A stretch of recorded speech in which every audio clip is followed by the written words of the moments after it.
Hi, I'm Aaron Ross Powell, and this is Reimagining Liberty, a podcast about the cosmopolitan and forward-looking case for radical political and economic freedom. Postmodernism, like Marxism and critical race theory, has become a catch-all term for whatever upsets the right in the culture war. But what if, instead of destroying the libs with logic and reason, the American right has become itself deeply postmodernist, rejecting ideas of objective truth in favor of satisfying but false narratives? Joining me today is Professor Matthew McManus, author of The Rise of Postmodern Conservatism, Neoliberalism, Postmodern Culture, and Reactionary Politics. We discuss the features of postmodernism, as well as the distinct features of postmodern conservatism, and we dig into why postmodern conservatism is on the rise and how it finds its roots in cultural and economic changes. I hope you find our conversation as fascinating as I did, and be sure to stick around to the end for a preview of the next episode of Reimagining Liberty, as well as info on how you can become a supporter and listen to it 2 weeks early.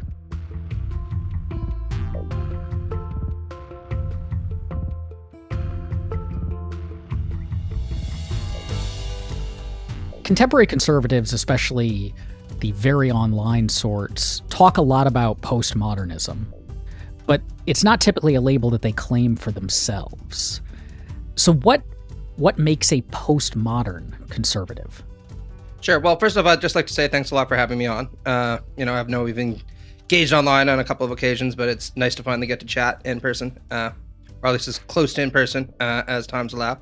But so what I kind of make clear in the book is that there's a distinction between what I broadly call postmodern theory and postmodern culture. And this is an analytical distinction that's pretty crucial. Now, there are other ways of understanding postmodernity or postmodernism, as an aesthetic theory is really very popular, or an aesthetic approach. You think about postmodern art or postmodern literature. But these are the two broad categories that I apply. So postmodern theory, broadly speaking, is usually associated with a kind of skeptical set of philosophies that emerged in France, depending on how you want to demarcate it between the 1950s and the 1960s, that was largely hegemonic as a kind of leading edge French theory up until about the 1990s or the 2000s, when a lot of the major figures passed away, people like Derrida, for example, right? And I actually don't have very much to say about postmodern theory, even though it is the primary bugbear, as it were, of the online right. People will say things like, you just infect American academia with enough Derrida, and people will read through Avgrammatology and they'll wake up the next day and they'll decide they just need to tear down Western civilization, right? I've spent some time in other publications, either refuting or commenting on that, but it wasn't really of great interest to me. What I commented on in the book is postmodern culture, which I see as the kind of ubiquitous cultural condition or cultural moment, depending on how you want to frame it, in which we all soak. And I describe it as a reaction to various different trends that have a long history, going back from modernity even into antiquity. And actually, this is a thesis that's expounded upon a little bit more in my new book, The Emergence of Postmodernity, which people might want to check out. But anyway, we can get into that later on. My argument is that if we understand postmodernism as a cultural condition, then obviously there are going to be various forms of politics that emerge in response to that are kind of stamped with the features of postmodernity. And I argue that there are many left-wing forms of postmodern politics, many of which, will be familiar to your listeners. You think about a lot of the kind of identitarian movements or militant particularism, as it's sometimes called, that emerged starting in the 1980s and that really took off, especially in the online spaces, in the mid-2000s. We can have criticism of those. I happen to be sympathetic to many of them. But I also argue that conservatism is marked by the impact of the postmodern cultural condition. Now, this isn't a thesis, I should say, that's unique to me. If anything, I would say that the first person who came up with the idea was the political theorist Sheldon Molan in a 1990s paper where he was commenting on Newt Gingrich as a kind of postmodern conservative. But I understand in a unique way. And my argument is that the kind of reactionary politics that we've seen emerge in the United States, Canada, and the United Kingdom, and some other places as well, definitely are marked by the features of this postmodern condition. What is it about this particular brand of reactionary politics that's postmodern? Because we've always had fringy right-wing politics, conspiratorial politics, like conspiracy theories are nothing new, misinformation is nothing new. They're online a lot and yelling at each other, but we've had that too is nothing new. So is what sets the current postmodern conservatism apart from prior fringe and far right movements? Sure. And I mean, you're absolutely right. And a lot of my book discusses the antecedents to postmodern conservatism. And one of the things that I point out is that if you look at the genealogy of of conservative thought and of the political right generally, it shouldn't be a surprise that many aspects of the reactionary tradition are amenable to mutation, is the term I use, under the conditions of postmodernity. But there are a few different features that I list in the book. I guess I'll just highlight three, which I think are crucial here. The first is what I call a kind of strategic epistemic skepticism, right? And I say strategic because, of course, we know that many conservatives are willing to believe even audacious things nowadays that you might think demonstrates a real lack of skepticism. But what I'm referring to here is a kind of strategic epistemic skepticism, typically towards the broad claims of the Enlightenment, right? Or Enlightenment rationalism, as it's sometimes called, particularly because those are now broadly associated with liberal elites, various forms of anti-conservative authorities, universities, you name it, right? Now, this isn't ubiquitously true of the conservative movement as a whole, but it is pretty characteristic of postmodern conservatives. Another feature that I highlight is, again, a willingness to actually be less Luddite in its approach to modern technology. And again, this is something that Wolin points out with Newt Gingrich, right? That many conservatives will claim to be deeply concerned about the corrosion of traditional values, traditional forms of life. And that's certainly true of postmodern conservatives. But what's interesting about them is their willingness to use hyper-modern media in order to relay their mission and in order to relay their thoughts. Trump was an emblematic figure in that respect, right? Where if you think about it, most of what people knew about how Trump was thinking over the last 4 years of his presidency, they got through Twitter, right?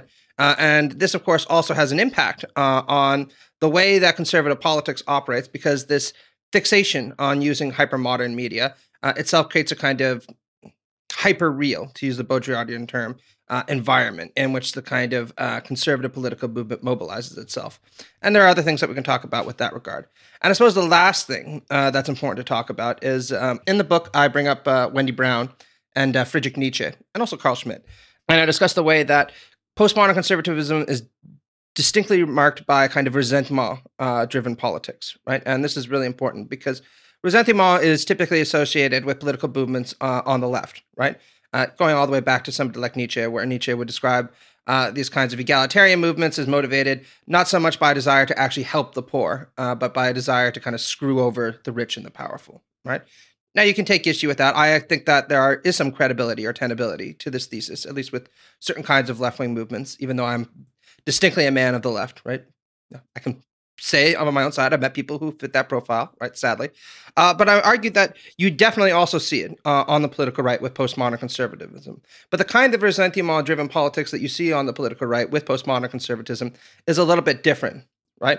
Because while political movements on the left that are motivated by resentment do exist, they're usually motivated by this demand for inclusion, and the history that they use to make that demand usually runs something like, we've never been included in the broader culture or in politics, and we demand inclusion now, right? We demand political power and agency that we've never possessed before, right? And you can even see that with certain movements like, say, the Bernie Sanders campaign, right? Which I have, again, a tremendous amount of sympathy for, I should say, as long as it's not motivated by resentment. But on the political right, what you see resentment, what you see the form of resentment take is a little bit different, where there's usually this narrative of decline and fall, right? Where postmodern conservative politicians will say, once upon a time, you possessed something, right? You possess certain status, you possess certain privileges, you possess a certain level of affluence, and that has been taken away from you by these groups. Or maybe not even taken away so much as it has been granted to these groups, which undermines its kind of distinctiveness for you, right? Because if these privileges and this status is democratized, then it makes you less special, right? And so the argument then is, you put your faith in me and I'll restore those kind of privileges and those statuses. And the associated kind of politics with that is, of course, saying that'll take the form of pushing these people back down into their place, right? Or at the very least, undercutting their efforts to democratize politics and to create a more conclusive cultural environment. And you really saw this kind of rhetoric all over the Trump campaign, right? I mean, it's very hard to think of a more resentment-driven politics than Trumpism in the 21st century. Maybe there is, but I certainly can't think of one. How does this differ then from fascism, which fascist movements in the past have typically been, they've been willing to embrace technological change and more modern stuff than other conservative movements. They also tend to have that strongman leader who preaches a return to status for whatever class it is, the conservative class that feels like it's been excluded or its status has been stripped. Like, is postmodern conservatism a new kind of fascism, or is there a difference between those kinds of movements? It absolutely can become one, okay? And I should say that when I wrote the initial book back in 2018, I was resistant to this characterization, but gauging more with the history of the far right and also talking to some experts, including people like Richard Evans or reading the work of Bob Paxton, has convinced me that, or Jason Stanley, that there might be some tenability to the argument that maybe what we're seeing is a kind of postmodern fascism, right? Or again, a fascism marked by certain postmodern characteristics. But very broadly speaking, the reason why when I wrote the book, I was resistant to this thesis is there are definitely considerable overlaps between postmodern conservatism and the early fascist movements, right? Again, as you pointed out, a willingness to embrace these new technologies as a way of advancing a revanchist message, this faith in a kind of authoritarian strongman leader who comes to power on the basis of his charisma, and also this kind of ressentiment directed against left-wing movements. And that's something that's not broadly understood, right? The kind of classical examples of fascism that we point to, the PNF and the NSDAP, Italy and Germany, there's sometimes this caricature made by Anglos, which suggests that both of these countries were inherently authoritarian or inherently reactionary. Actually, in both of these countries, communist and social democratic movements were extremely strong, right? People talk a lot about, for instance, the million-man strong Communist Party that existed in Italy in the early 1920s, right? Or the SPD and the Communist Party, which were overwhelmingly popular in large segments of Germany up through the 1930s, right? And fascism garnered a lot of its appeal by saying, look, traditional conservatives aren't actually able to get the job done in terms of quelling these movements. You need to put your faith in us to do it instead. And interestingly enough, many traditional conservative movements were resistant in some senses to these efforts because they didn't want to share power, and they also were concerned about the mass appeal of fascism. But they nevertheless compromised with it because the argument was typically, better Mussolini or better Hitler than the Communist Party and Gramsci in power, right? And another sense in which you can talk, and you can see features of that with Trumpism, right, as well. This kind of argument that traditional Republican elites aren't able to get the job done. We've ceded too much ground to the left. You need to put your faith in this much more dynamic populist leader in order to kind of roll back the tide of history, as it were. And sometimes this sentiment was extremely explicitly expressed. You think about Michael Anton, right? His famous essay, The United 93 Election. Anton, writing under a pseudonym, talked about the United 93 election in 2016 as a kind of linchpin moment for conservatism, where he essentially says, look, we've ceded and lost so much over the last 20 years. We can barely even call ourselves a successful conservative movement any longer. It might seem dangerous to give a demagogue like Trump power, but, we either do that or we just concede the ground forever. And I, for one, this is Anton speaking, know where I'm going to lay my sword, whose got my sword and whose back I'm going to be supporting. And another kind of feature of fascism that's really emblematic and also you could associate with postmodern conservatism is, again, this kind of spectacular politics that's associated with both, right? Conventional conservatism tends to pride itself on not mobilizing mass energy all that frequently, in part because it's long held this deep antipathy towards something like democracy. But fascism, right, was one of the first right-wing movements to really say that mass society isn't going away. You need to have this kind of broad support in order to entrench right-wing movements. And so what we need is a charismatic leader who's going to give us an exciting and extravagant politics that'll keep energy high and keep support rolling in, right? And you also see that feature with postmodern conservatism. One of the things that I think is really distinct, though, and this is what I argued in the book, is that both of the fascist movements in addition to being culturally revanchist, we're also territorially revanchist, right?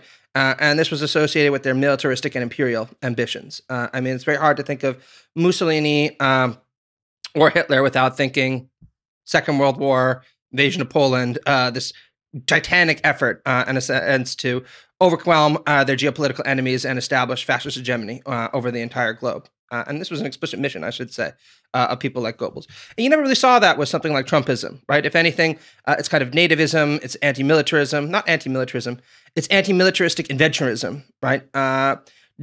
Didn't conform to this pattern. And I think that's a very important feature of fascism. Nevertheless, people like Faxon convinced me that there might be more overlap than I thought, particularly after something like January 6th, right? Where you did see Trumpism take a more militaristic or strongman type form. And even though that wasn't necessarily directed outwards, again, a lot of the kind of alarm bells were going off at that moment. So I'm not sure I might revise my thesis in the future if it continues down that road. Part of the problem with being a cultural commentator is you kind of have to respond to events as they occur, and you call it as you see it, and sometimes things change. But there's definitely a lot of overlap. I'm still hesitant to say that they're the same, even though there can be a very constructive comparison between the two. Now, one of the more provocative points that you make is about postmodern conservatism's relationship to the truth or objective truth or reason or rationality.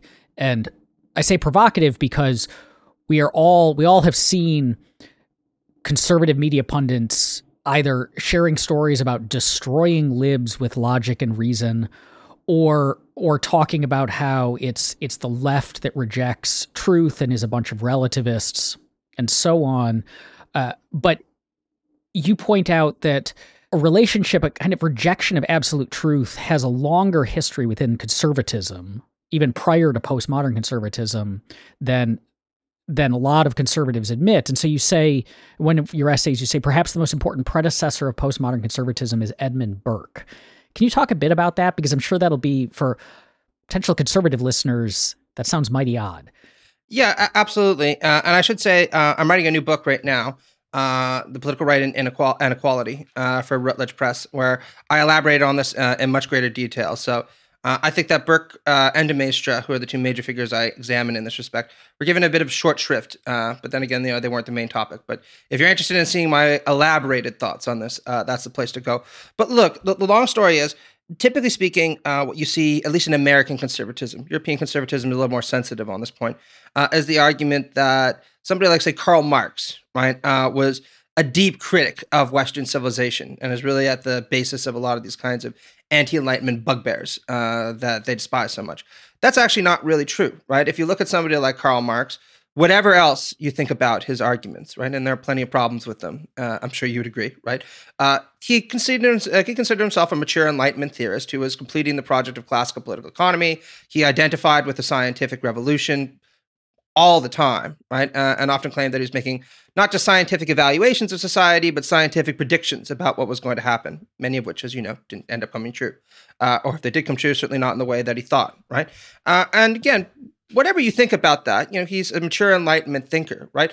Somebody like Edmund Burke actually, in many respects, launches a far more profound and interesting critique of the Enlightenment at the end of the 18th century. And it's worth noting also that he was the moderate one in right-wing circles at that time. Somebody like Joseph de Maistre, who's another seminal figure that I talk about in the book, was much more vitriolic, right? And the basis of their critique is Burke is kind of a soft skeptic arguing, look, I said all the way back in the mid-century that the influence of reason on human affairs is far less than people ever suppose it could be. Actually, a lot of people are bound by irrational and affective ties to their traditions, to their ways of life, to the hierarchies that are associated with those ways of life. And reason can criticize them, sure, but what is it really putting in their place? It's putting this kind of nihilistic, destructive demand for equality and democracy in its place that can only be carried out by the radical transformation of society that's going to only be achievable. That's only going to be achievable through something like violence, which you see with the Jacobin movement, right? And a lot of the ways that he tries to defend the Ancien regime, or at least a kind of a foreign version of the Ancien regime, which is what he wanted, is through affective appeals, right? Either beatifying certain features of traditionalist society, talking, for instance, about the little platoons that bind society together, that many people don't question all that much. They certainly don't interrogate them using reason, or by sublimating the Ancien regime, talking again about this, to use Wollstonecraft's term, Gothic contract that exists between the living, the dead, and those not yet to be born, and kind of turning the contractarian tradition on its head by saying, how dare you think that you can change the social contract once the dead have already established the parameters of the society in which you live? And Wollstonecraft, again, was one of the first people to say, this is a completely irrational argument, right? It's an appeals to affect, to Gothic drama, to beauty, to these kind of sublime qualities, and it can be rhetorically very appealing, but it's very hard to kind of piece out what the actual argument for these positions is, besides the fact that, look, we've been doing this for a long time. Why shouldn't we continue to do it, right? And again, Burke, was a kind of moderate Whig, and if anything, a lot of people were surprised to see him be so critical of the French Revolution, because he did endorse certain kinds of reforms early on in his career, which itself is kind of a fascinating story to talk about. But somebody like Joseph de Maistre, right, is a much, much more overt critic of Enlightenment reason, where he spares nothing in saying that philosophy, as the Enlightenment philosophers understood it, is fundamentally, and I quote, a destructive force, right? It has this disintegrationist quality because every political union isn't predicated on reason, and it's certainly not predicated on consent. It's predicated upon treating the dogmas of your society like what they are, dogmas, right? And these should usually be sublimated further by religious grandeur or religious association, which is why he draws this kind of tight association between the monarch and the state. And where none of that functions effectively, he says, well, then we can look at the hangman or the executioner as the real glue that holds civil society together, because one of the ways that you can impart this kind of religious sensibility onto traditional institutions and traditional authorities is by the exercise of just spectacular instances of violence, right? That kind of give a terrifying grandeur to power that most people aren't willing to effectively challenge. And when it comes to the Enlightenment philosophers, he often will compare them actually quite expressly to Lucifer. In the Miltonian sense, right? Sometimes that's not even a kind of metaphor. Sometimes he actually does seem to imply that the devil literally inspired this kind of revolution, because he argues, look, what they're doing is putting forward atheistic, rationalistic, scientific, materialist philosophies that undermine this religious approach to political ideas. And he's saying they're telling everyone that they should think for themselves. But I say that if everyone starts to think for themselves, then everyone's going to reach different conclusions because reason points in so many different directions. And there's not going to be anything that binds society together. And so what are you going to have? Again, chaos, disruption, nihilism, all these kind of awful things that the political right obsesses over through the course of the 19th century. So again, whatever you think of both of these authors, and I think both of them are very interesting, right? They're defiantly critical of the Enlightenment tradition. De Maistre much more so than Burke, but Burke is also quite critical of it. And the radicalness of their kind of anthropological, aesthetic, and religious critiques of Enlightenment means that they're going to have a profound influence on the political right down to the present day. So this relationship to truth is really interesting because you end up framing, it's not just a rejection of truth, but it's often, when we watch people like Marjorie Taylor Greene ranting on, or Trump, it's not that they are speaking a consistent set of untruths. It's that they're often just flat out incoherent, contradictory. It's just meandering from one falsehood to another, even if those falsehoods are in conflict with each other, and so on. Yeah, I mean, last I saw, Trump apparently told, this is from PolitiFact, something like 11,000 to 15,000 lies over the course of his presidency. That should really almost be impossible, right? I mean, that's many lies over the course of a day, right? I mean, you think you'd almost just stumble into telling the truth more often than that. Anyway, sorry. Yeah, and it's interesting, that part of it in relation to, so I, have spent the last nearly decade and a half in the Washington public policy scene. And one of the fascinating things when Trump came in is it didn't just that, lots of people in the policy scene didn't like the guy or thought the policies that he was pushing for were bad, but that he kind of fundamentally changed the relationship of the conservative movement to public policy. We used to have, like, when the Heritage Foundation was in charge, there's lots of problems with the Heritage Foundation, but they were like public policy wonks doing public policy and issuing recommendations that then got picked up by conservative lawmakers and so on. But there was just a rejection of that. And so what is this postmodern kind of rejection of central narratives and this complicated relationship to truth mean for postmodern conservatism as a governing philosophy, as a philosophy that tries to get elected, and then presumably once you're elected, you have to do things in the public policy world?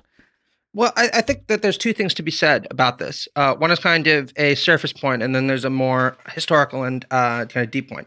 The surface point is that the conservative tradition has always been willing to put its faith in men of agency and personal clarity, as it were, if it considers them to be so deserving. F.A. Hayek wrote a very influential and very interesting essay called "Why I'm Not a Conservative." Why I'm not a conservative, and he said the difference between conservatism and the kind of right-wing liberalism that he endorsed. And I know I'm coming back, and we're going to talk about Nozick. We can have a chat about that later on. Is that a right-wing liberal will say, look, there are certain inequities that you need to have in society. These will be the result of market transactions. The familiar story. But it doesn't hold fundamentally that there are more deserving people. It just says that, the market has its operations and losses and riches fall where they lie, right? By contrast, the conservative tradition has always held that there are certain demonstrably or evidently superior people, and political agency belongs with them because they have the kind of vision, aptitude, and guts to do what no one else is going to do. And this can give the conservative tradition kind of a schizophrenic quality to it, since this faith in leaders, as it were, means that the principles that they'll stand for could really vary a lot over time, since the leader has a strong role in defining what it is that the movement believes in. You don't really see that with liberal politicians or even with socialist politicians, who almost always, even in the case of kind of charismatic circumstances like, say, Bolshevism, the leader nonetheless at least claims adherence to kind of universalistic Enlightenment dogma, no matter how vacuous it is and how tyrannical his politics and policies end up being in practice, right?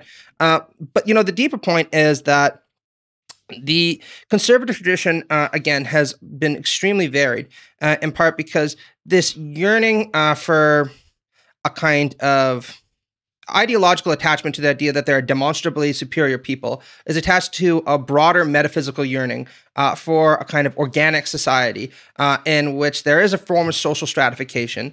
Everyone understands their place within it. People are, broadly speaking, content with their place. And everyone has a role to play. It's not like the top can do without the bottom or vice versa.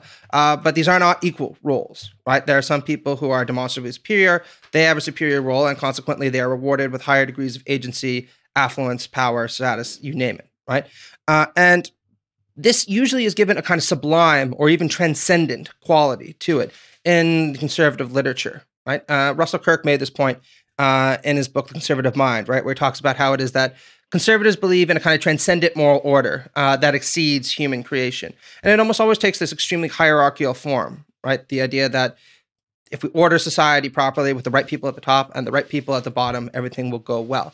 But the particular ways this form is understood and the particular people who deserve to be at the top and the people that deserve to be at the bottom really varies a lot, depending on the conservative or the person on the political right. And it's been understood in a truly bewildering number of different ways, right? More more market-friendly conservatives will often think that the market plays a role in kind of creating this pyramidal structure. Think about somebody like Ayn Rand, right, and her more pro-capitalist moments, where she'll say things like, well, capitalism isn't just about creating goods. It's about allocating to the deserving people, the resources that they need to be creative. And the second-handers, they wind up at the bottom because that's where they're supposed to be, right? Then you can also think about people who are on the far right who will understand this in explicitly racialist terms or racist terms, right? Where there's this pyramidal structure, there's the superior race that's supposed to be at the top, it's going to be very narrow, and then there's the subordinate or subhumans that lie at the bottom, right? Or you can understand it in ethno-religious terms, right? Where there's this idea that we are the people that have a certain chosen mission or who are ordained by God or have access to privileged transcendent truths. This means that, we have a right to kind of instill our beliefs over the broader society, or at least to make sure that they're operationally hegemonic, right? And because there's so much variance in how conservatives understand this kind of transcendent organic ordering that they prefer, it can also then mean that the movement itself can be hard to understand from the outside looking in, because you might just say, like, why are you people talking about so many different things? What is it that you actually believe? But the constant, again, is this conviction underpinning every part of this movement, or every element of this movement, that if you just get the right people at the top, then everything will go well. And the biggest problems that emerge in society is, frankly, people not knowing their place, right? And starting to think that they're entitled to degrees of political agency that they're not actually entitled to. And sometimes this is made extremely explicit. So, for instance, the great conservative philosopher Roger Scruton, who I'm actually quite fond of, right? In his early book, The Meaning of Conservatism, had a very telling passage where he says that there is something really praiseworthy from a conservative perspective in what he called unthinking people, people who resign themselves to the problems they see in life and do not seek to place blame where they don't immediately expect for there to be any kind of recourse, right? And what else is that but a kind of belief that, look, if you're at the bottom, do what you can at the bottom to try to improve yourself, but don't sit there and blame the organic hierarchy of society for your problems, because all you're going to do is create disruptions and lead to a desublimation of this kind of social ordering that ultimately benefits all of us and you, even though you might not know it. Now, postmodern conservatism has these postmodern characteristics, but it's also, you argue, like the reason we have it now as opposed to 40 years ago or whatever, the reason that Trumpism is as powerful as it is a reaction to the postmodern epoch and the economic ordering and cultural ordering and the features of that. So can you go into the environment, how you describe the environment that postmodern conservatism comes out of and is a reaction to? Like what are those features that led to it? Absolutely. Well, I mean, I make the argument in the new book that the three catalysts for the emergence of postmodern culture were liberalism, capitalism, and secularism, and the kind of dialectical relations between them. And I want to point out that I'm not a uniform critic of postmodern culture, and I'm certainly not a uniform critic of liberalism, capitalism, or secularism. Identify as a liberal socialist, and I happen to have a lot of good things to say about it. So what I'm just trying to do is offer a description of this kind of cultural moment. But there are negative features, certainly from a conservative standpoint, to postmodern culture. And one of them is this corrosion of what Charles Taylor calls sources of the self or sources of identity, right? Because a lot, from a conservative standpoint, many of the ways that people understood who they are, what their identity was, are determined by the traditional societies in which they live. And of course, the status that a conservative typically enjoys within those kind of traditional societies. And you can see this, mapped in a lot of different ways. The relative status in the 1950s that whites would enjoy compared to people of color, or men would enjoy relative to women, or straights would enjoy relative to gays. And what you see over the course of postmodernity is an opening up of political space to challenge both those traditional communities and the hierarchies that are associated with them, and consequently the status that conservatives perceive themselves as enjoying within those communities. And we can have some sympathy for their belief that these constant challenges corrode their sense of who they are by taking all of this away, right? What I don't have any kind of sympathy for is the argument that the only way to retain a sense of identity or a sense of selfhood that is solid is through recreating these kind of hierarchies through authoritarian means and by quashing the dissent of people who really were just agitating for a long overdue slice of political power that they should have been given at the inauguration of the United States, right? Particularly people of color, women, and LGBTQ individuals. Now, you mentioned capitalism as one of the catalysts for this. And a few episodes ago, we did an episode on Marxism with Ian Bennett of Epoch Philosophy. And I asked him this, but I'll ask you this. What do you mean by capitalism? Because it gets used in a lot of, like, libertarians often use capitalism as just a synonym for a free market economy. But then, like, free market anti-capitalists of the left libertarian sort uses something different. Like, what do you mean by capitalism? Well, I should say, again, as a kind of liberal socialist, I do actually endorse markets, right? My kind of socialism is a market socialism. I just tend to believe in worker co-ops rather than capitalist-owned firms, right? Along with an extensive welfare state. Again, we can get into that later on when we talk about Nozick, right? But look, the way that I understand capitalism is as a revolutionary mode of production, right? Where political power and socioeconomic power is concentrated in the hands of capital, right? Which wedges or hedges that power in order to profit, right? To profit itself. That's putting it really simply, right?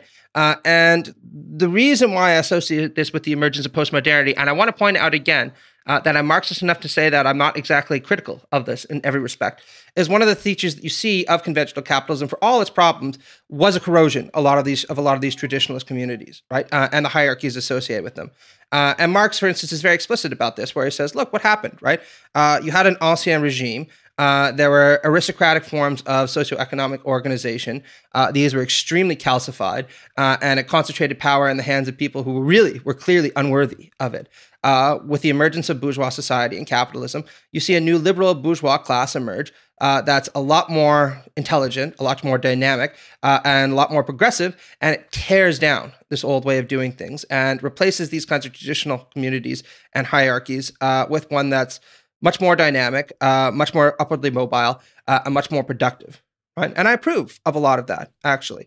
I don't approve of the exploitation of the environment or the inequality that results in it. But again, we can get into that another day. But it's worth understanding that the conservative tradition, from its very inauguration, less so with Burke, but certainly with someone like de Maistre, has always mourned this development. And this is something, again, that Hayek makes very explicit, right? Because at the epicenter of capitalist ideology, right, is this kind of meritocratic ethos, this idea that we're going to have an upwardly mobile society where the people at the top will continuously change places because if you work hard and you save your pennies and you have a talent, you can rise to the top. And if you don't, then you'll fall to the bottom. And while certain kind of conservatives are amenable to that meritocratic outlook, many of them aren't, right? Or they think that the kind of capitalist meritocratic ethos is the wrong one to apply to these circumstances. Many of them want to return to something that's a lot more stable, a lot more orderly, and that puts different kinds of people at the top than what the market would allow. A good example of that would be ethno-nationalists or integralists, right? Who have a great deal of sympathy for many features of what we sometimes call the ancien regime. And they'll say, look, why should markets be allowed to dictate who has the power in our society? Why shouldn't religious or nationalist sensibilities take over, right? You can even find some monarchists now who will say, why can't we have like a kind of monarchical regime that would disempower many different people and allow them to kind of go on their lives without having to worry themselves about politics, right? So when I talk about this kind of revolutionary quality to capitalism and the way that it led to the emergence of postmodernity, that's what I'm talking about, right? Now, in terms of my criticism of postmodernity, I'm not going to lie to you, a lot of them relate back to the inequalities that I see as emerging within a capitalist society. But I don't think that those are intrinsic to the emergence of postmodernity. I think that they're a different kind of problem that we need to tackle using different means. I want to go back real briefly to you mentioned early on in the conversation that there was one of the things that postmodern conservatism was reacting to was like a destabilizing of sources of meaning, that these traditional sources of meaning. And capitalism has been around for longer than Trumpism has, at least like a while, and longer than postmodern conservatism. But it does seem like for quite a long time, capitalism was like life in the capitalist order was more stable in the sense that you had, I'm thinking of the line, like, what's good for General Motors is good for America. Like you had these large companies that were legacy companies stuck around for a long time. And people, the expectation was you went to work for a firm and then you were with that firm until you retired. And this is like my dad retired after 35 years at General Motors. And that was the norm. And people could establish meaning in their careers. I am a company man.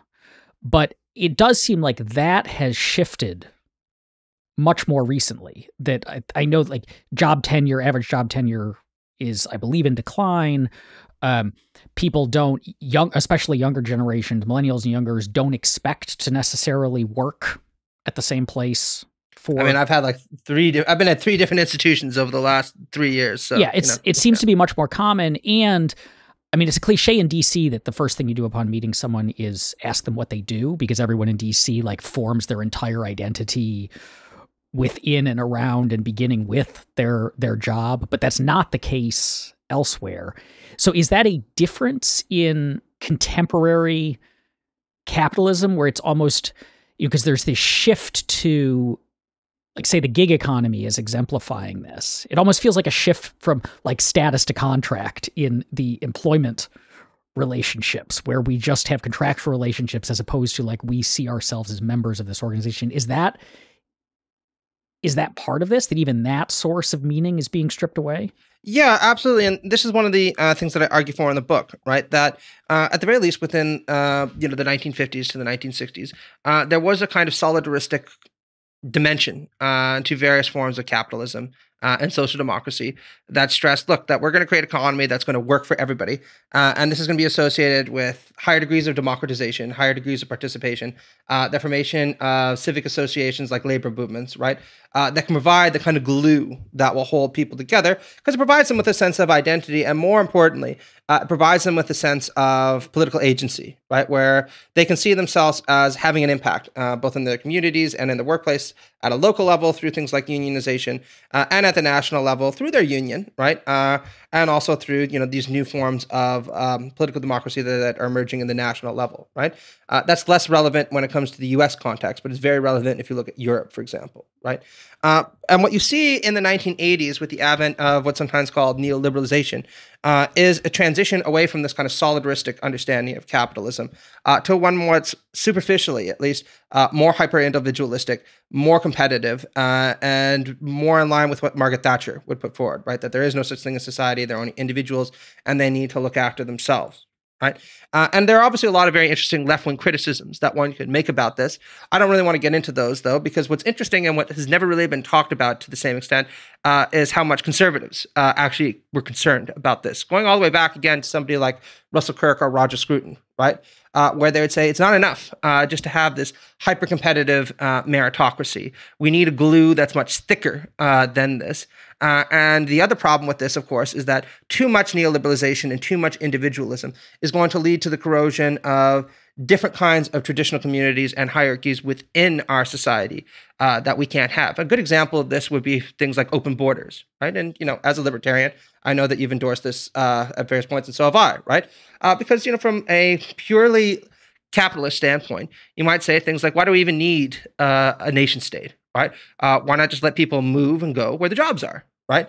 And I would actually have some sympathy with that, by the way, right? Why impose these artificial Or I would just say things it doesn't need to be where the jobs are. It can be where their family is or where the cultural institutions they're drawn to are. Like, it doesn't need to be a strictly economic thing. Yeah, 100%. And look, I'm married to a Mexican, right? And I've lived all around. I love a world, in many cases, without borders. And I think in many cases it would be a more moral world, right? But that's not something that many conservatives were amenable to, of course, because that would lead to the dissolution of certain forms of power and certain concentrations of power that they want. And for a long time, this kind of conservative standpoint was not sidelined. It was always present, but certainly not as muscularly authoritative as it has been in the last couple of years. So what you've seen with Trump is the reemergence of these sensibilities with a vengeance, but I would argue also coupled with certain elements of the neoliberal ethos.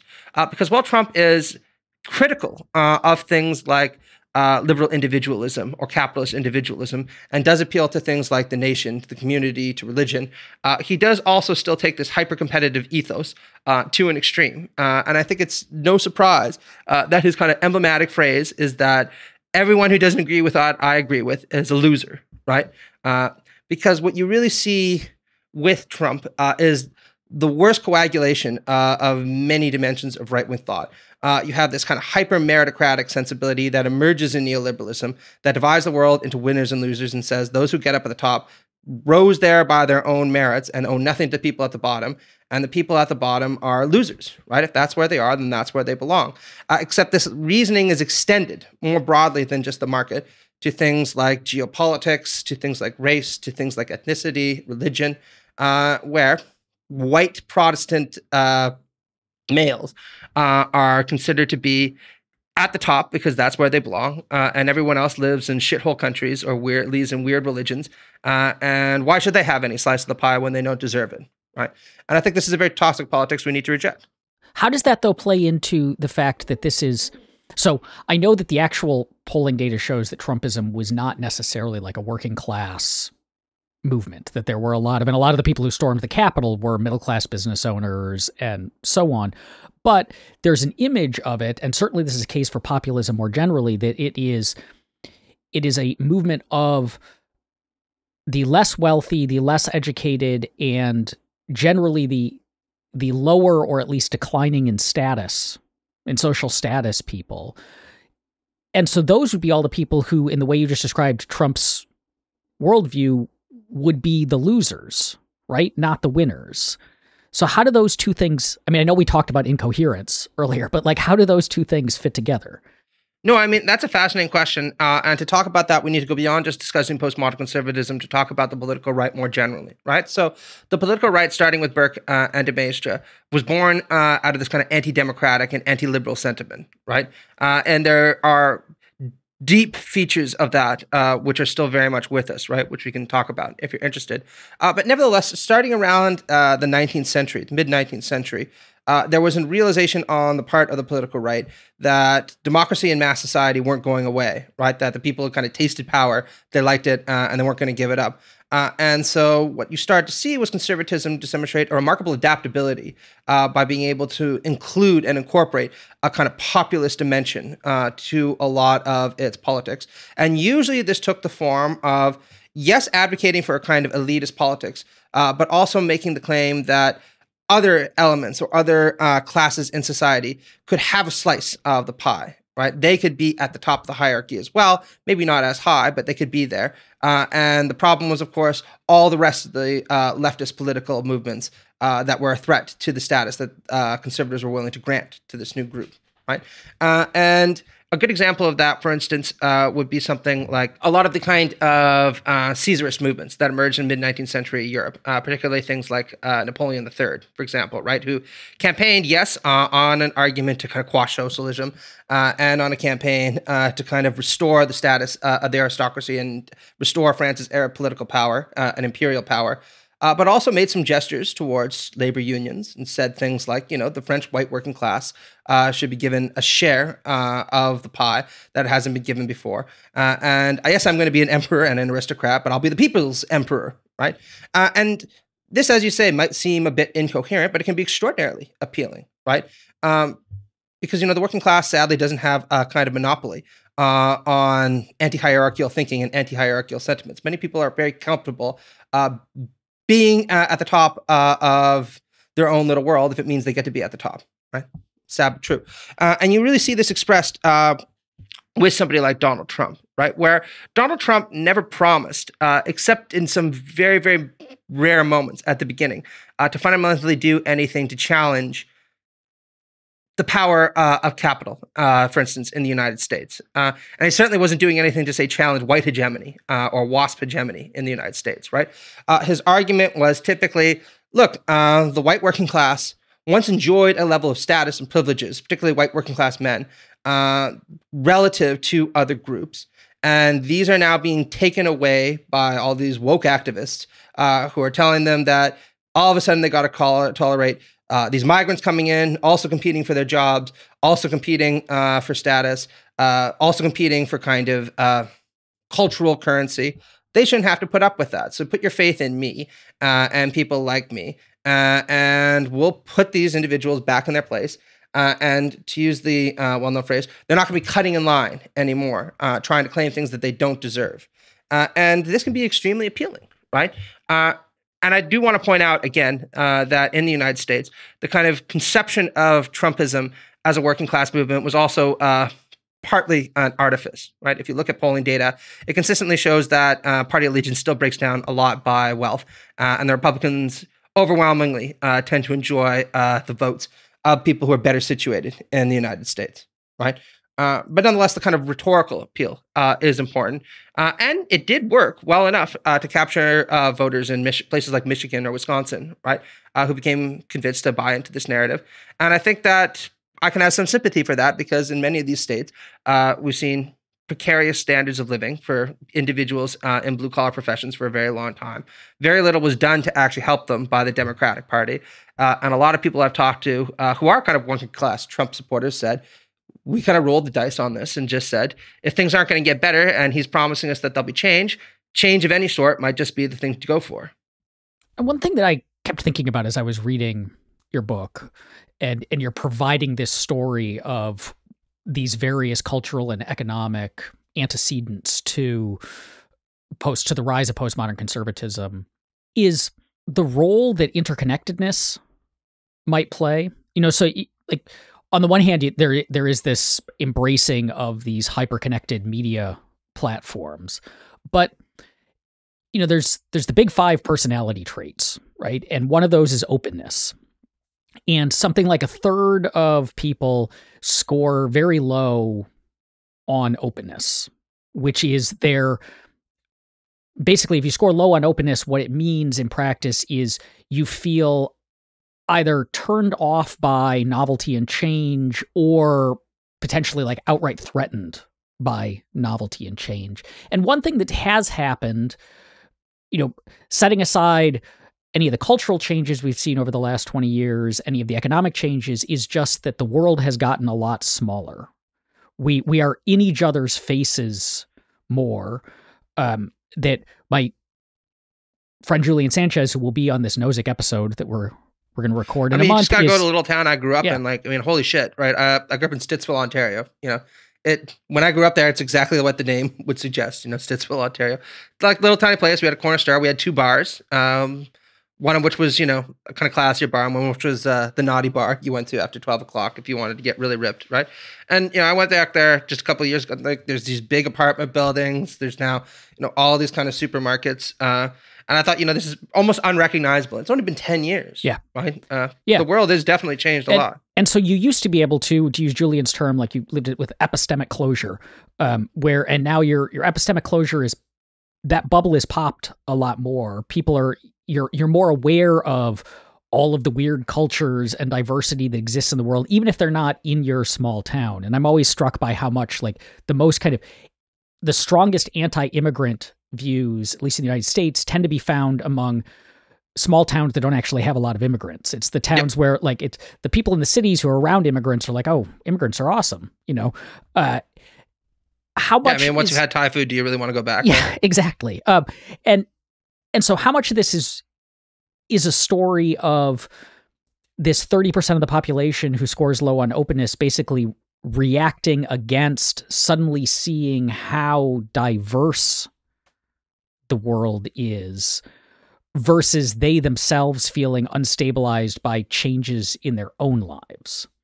Well, I think that's a great question. I should lay my cards on the table and say I'm not a political psychologist, right? And I made this pretty express in the book. And so to the extent that I make psychological ruminations, they're all armchair, right? I'm not Jonathan Haidt, right? I don't have, reams and reams of data, to back up what I'm saying. But my usual perspective on this is drawn from a well-known kind of Marxist psychologist called Erich Fromm, who kind of counterintuitively wrote a very, very, very popular book called The Art of Loving, which I quite enjoy, right? And one of the things that he says about this is, look, openness has this intrinsic connection to freedom, right? Because what you do when you are open is you say not just that your freedom and you being who you are benefits you, but also that it benefits me. And if anything, what I want you to do is become more of what you are, precisely because the activity where you're a free activity, which allows you to become more of what you are, enhances and enriches my life. And this, of course, can take a very loving form, both in terms of civic friendship, but also in terms of romantic love, filial love, all kinds of different love, right? And he says that for many people, this approach to freedom can seem very counterintuitive because what they associate freedom with is something very different. It's associated with disorder, with chaos, with a lack of authority, and probably most problematically, with the kind of realization that there's a vast array of choices that are available to them. And this can be very frightening to a lot of people, right? Who don't want to have to be confronted with too many choices, who kind of want the script of their life to be set out for them. And there's nothing wrong with being afraid of these things intrinsically, but when those feelings become radicalized, right, it can take this form of a yearning to get rid of the freedom that we see in society. And since diversity is a reflection of freedom, it can immediately turn to a desire to rid society of its diversity, right? To establish a kind of uniformity that's usually associated with this nostalgic belief that when everybody acted the same beforehand, everything went better and my life had less chaos in it, right? And I think that Fromm's analysis, even if you don't like the Marxist stuff, right, is broadly correct, right? And you can see this in the kind of attitudes taken by many of these people who just look at the diversity and variety in the world around us, and rather than seeing what I suspect you and I would see, which is, isn't that great, that so many different people are able to do so many different things? Doesn't this enrich our life? Instead, they say it, and they say, well, this is frightening. This is a symptom of disorder and decadence, and we can't allow it much longer. So where do we, as non-postmodern, non-conservatives, who nonetheless care about the state of the political world, go from here? Like, where does postmodern conservatism end up? Is it as, I guess one way to ask it is it as weird as it's going to get, or can it get weirder? And is there a meaningful way that the rest of us can begin to rein it in, given how scary it is that, especially in the United States, it's taken over one of the two major parties, which is a big deal? Well, I mean, you asked, can it get any weirder? And I remember in 2017, when Kellyanne Conway said, you have your facts and I have my artillery facts, I was like, well, this is kind of a threshold, isn't it? And then we pass forward to coronavirus, where, the president of the United States was talking about injecting bleach into your body. And I'm like, oh, now we've reached bedrock, right? And now all of a sudden, apparently Disney is, the subject of the next great crusade that we have to launch. Because, if people watch those movies, then all of a sudden they're going to become gay. So I hesitate to say that things can't get more weird, because every time I've kind of sat there and thought, this far and no further, I've been proven very, very, very wrong. So I won't say that. Yeah. In terms of what we can do to confront postmodern conservatism, I'll take off my partisan hat and just say that I think that there are two things that we can do, regardless of where it is that you stand on the liberal spectrum, the left or the right. The first is recognizing that people do need ties of civic friendship and association to kind of hold them together. I think where we differ from the political right is the belief that these ties should be voluntary, right? They shouldn't be imposed from above. And in our belief that there should be an egalitarian basis to these forms of civic associations, where even if they're not equally beneficial to everyone, they're at least mutually beneficial to all, right? And inclusive. The other thing that I think that we need to do is provide a higher level of economic well-being and opportunity for people. And again, I know that there are very different solutions put forward to that on the liberal left and the liberal right. But I would argue that, look, the statistics kind of speak for themselves, where we know that there are a large number of people that are in precarious situations, particularly after COVID. They don't see themselves as having much of a future. They're deeply concerned, even if they think they might have a future, for what's going to happen to their children. And we need to provide them with a certain degree of economic stability and opportunity, because that's the way of investing them in their society and inoculating them against the temptations of these kind of revanchist and reactionary movements. Now, again, we can talk about our left and right wing, or our left and right liberal kind of solutions to this, or libertarian and liberal socialist solutions to this, if you prefer, later on. But I do think that, we can all agree that some combination of these two is what we need. I hope you enjoyed my conversation with Matt. Next time on Reimagining Liberty, I talk with Nathan Goodman about the ways foreign wars and domestic border militarization feed into each other, why it's damaging to liberty, and what the process tells us about politics and policy more generally. Here's a preview. When people engage in foreign intervention, they're going to learn and acquire some set of skills largely related to coercive and violent social control through that foreign intervention. So during the 1980s, the Border Patrol founded its sort of top SWAT team, which is called BORTAC, and that was formed in response to riots at Immigration and Naturalization Service facilities, but has since been used for a wide range of different types of border security operations, as well as some domestic law enforcement operations. So some of the people who were dragging Black Lives Matter protesters into vans in Portland, outside the federal courthouse, for example, were BORTAC. And so this gets at some of the mission creep elements, which I think is any sort of coercive tools you develop can then be redeployed for coercive projects other than what you've initially developed them for. So you might say, oh, we've got a really noble mission here, that really warrants the use of coercion, then later find that it's being redeployed for some coercive purpose that you think is outside the bounds of what government should be using that type of coercion for. If you'd like to listen to my conversation with Nathan 2 weeks early, consider becoming a supporter of Reimagining Liberty. Look for the link in the show notes or head to reimaginingliberty.com/subscribe.